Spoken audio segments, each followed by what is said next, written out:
That's actually that's a cabling coming out. I just had stickers from work, and I was like, oh, I'll stick the sticker on. Makes it look a bit nicer. So. You good to go, Pete? Yes, sir. Sweet. So, Julian, I'll just start. You spell out your name for us so we don't get that wrong. Yep, so it's Julian. My surname is Slaney, Slane. And Yep. your other hand for the microphone. Cool. Don't want to be blocking the face now. Exactly. Cool.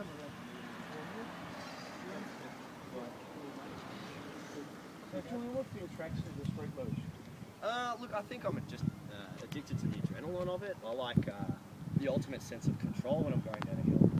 I like to really be in touch with my real inner focus, I guess you could say, just to make sure that I stay safe when I'm going 100k down a road or something. Like it's just really makes you feel alive, I guess. The adrenaline's pumping, you're going fast. So that's pretty much it, I guess. And are you safety conscious? What are you rather? Just around a bit. Just a shoulder in this one.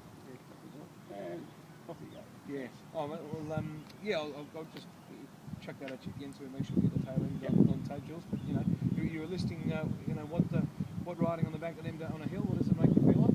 Oh, look, it's pretty unreal, It's a pretty intense feeling, You definitely get an adrenaline rush and you get a real sense of control, everything's very down to earth when you're riding on one of these doing 100k down the hill.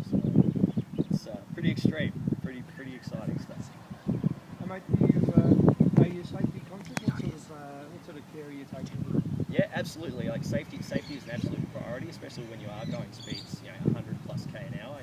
You want to make sure that you're wearing a full leather suit. Make sure you wear a rated helmet, leather gloves, proper shoes, because we actually brake with our feet. Flintstone style. Put your feet down on the ground to stop. So you've got to make sure that you've got all the right safety precautions, things like that, just to ensure that you're not going to have any nasty accidents. So.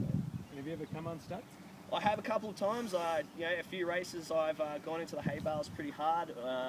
On a couple of practice runs, the road was a bit dirty, and unfortunately the back end kicked out on me, and I ended up flipping over and sliding about 30 metres and rolling. And lucky enough, the helmet hit my head on the ground fairly hard, but didn't even realise until I reviewed the footage because the helmet protected me. Did exactly what it needed to do. So, and along with the leathers, keeping me my skin on my body, so keeping me safe. So. And on the footage there's a pretty interesting one on YouTube of you on Dandenong, and I guess it's of interest to some critics. I'll call them that because they see the cars coming the other direction, and obviously you're not following the road rules there. What would you say to those critics? Yeah, look, unfortunately I am breaking the rules a bit, but I always think of it in a way that if I was going down in a car, as long as I stay on my side of the road, I'll be safe. Because even if I was going down in a car, if a car was to come onto my side of the road, I had a head-on accident, I'd probably be in a bit of trouble anyway. But I was breaking the speed a little bit, but unfortunately without a speedo, it's a bit hard to gauge how fast I'm actually going. So I haven't got too much to say to the crews, unfortunately. Until we can get a closed-off permanent road, that's the way we have to do it, unfortunately. So that'd be something you'd be open to, though? Like the council was to come to you and say, Yarra Ranger Shire, for example, and say, look, if we all agree to find a locked-off road and run a proper event, you'd certainly be open to that? Absolutely. It's actually a lot of the riders in the downhill skateboarding and street luge who organise the events. There's a couple of events up in New South Wales, which will be happening early next year, and actually a couple that are happening in Victoria, organised by the downhill skateboarding guys, where they get involved with the council to close off the road, and that way we can have a proper safe event, and everybody stays as safe as possible, and we can race in a much safer environment. So, that's the best way to do it. But obviously to train, we have to get out on the open road, unfortunately.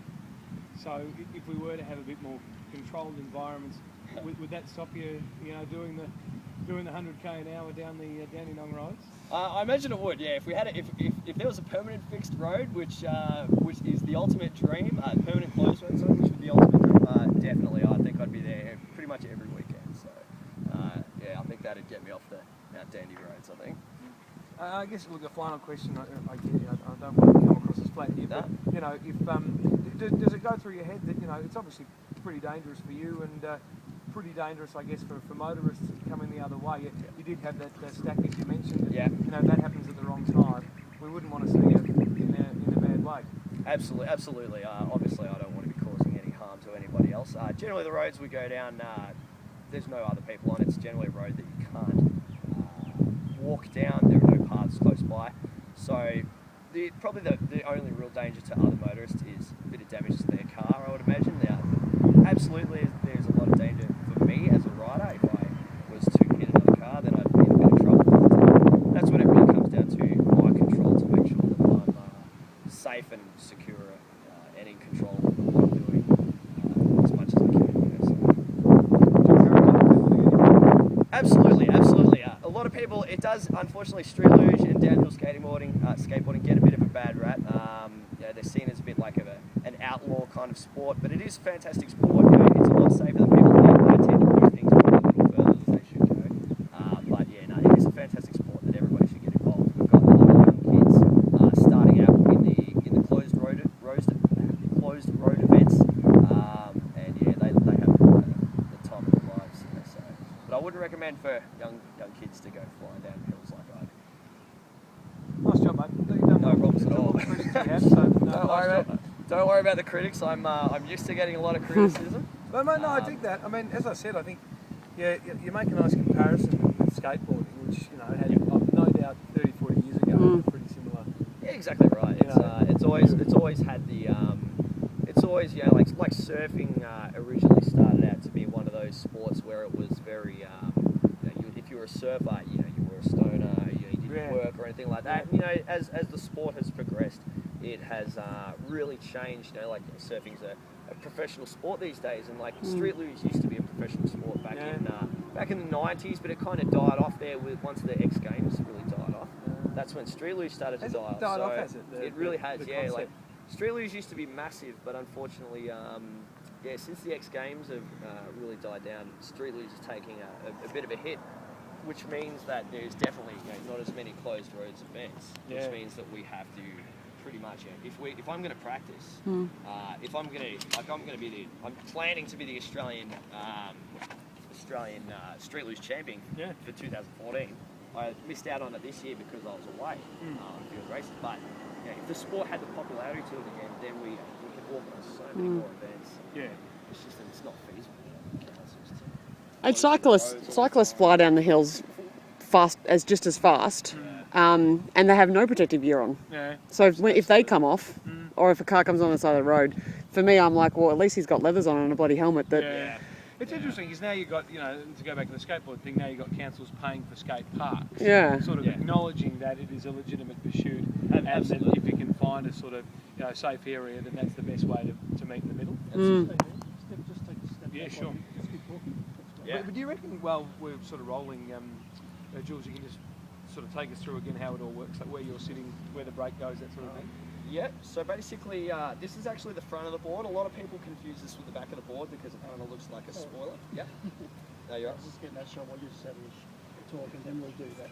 Oh, okay. Sure. So I'll just keep going. Yeah.